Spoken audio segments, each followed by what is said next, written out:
Jangan disalahpahami. Banyak orang yang memahami yang namanya zuhud itu berarti seperti orang-orang sufi itu.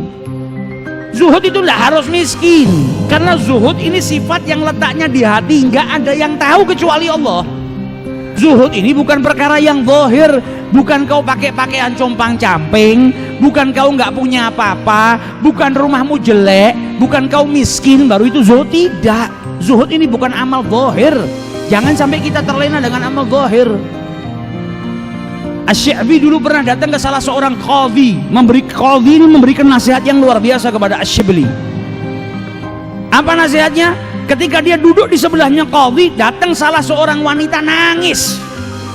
Ketika nangis ditanya sama si hakim qadhi ini, kenapa kau nangis? Saya ini ditinggal suami saya lama, gak dikasih makan, gak dikasih nafkah. Maka Asy-Syibli bilang apa? Kau ini telah dizalimin oleh suamimu. Suamimu ini orang yang zalim, menelantarkan dirimu. Maka qadhi tadi tanya, dari mana kau tahu? Nah ini dia nangis kok. Ini bukti kalau sampai dia itu betul-betul memang dizalimin. Maka dijawab sama qadhi, nggak bisa. Orang nuduh itu harus ada buktinya. Tanpa bukti nggak bisa dibenarkan apa yang dinyatakan sama dia. Dan jangan terlena dengan tangisan. Saudara-saudaranya Nabi Allah Yusuf itu binasakan Nabi Yusuf. Nabi Yusuf mau dibunuh, dibuang ke sumur.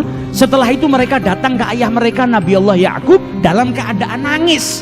Apakah terus ucapan mereka dibenarkan? Apakah terus tangisan itu menunjukkan kalau mereka benar? Jangan terlena dengan tangisan. Nah begitu juga dengan zuhud. Zuhud ini sifat yang ada di hati manusia. Zuhud itu tidak harus miskin. Para nabinya Allah nggak ada yang tidak zuhud. Semua nabi itu lebih mementingkan kehidupan akhirat daripada kehidupan dunia. Tapi nabi-nabinya Allah banyak yang kaya. Bahkan tidak ada yang bisa mengalahkan kekayaannya Nabi Allah Sulaiman. Sulaiman ini paling kaya, nggak ada yang bisa mengalahkan. Mana di dunia ini saat ini manusia yang punya kekayaan seperti Nabi Allah Sulaiman? Nabi Sulaiman kayanya luar biasa. Apa terus beliau nggak zuhud?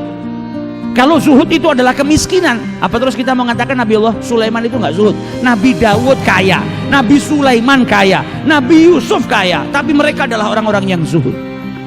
Bukan berarti zuhud itu miskin, tapi zuhudnya sifat di hati. Mau kaya ndak kaya, dia lebih mementingkan kehidupan akhirat. Tujuan utamanya hidup di muka bumi ini ngumpulkan sesuatu untuk akhiratnya, itu yang disebut dengan zuhud.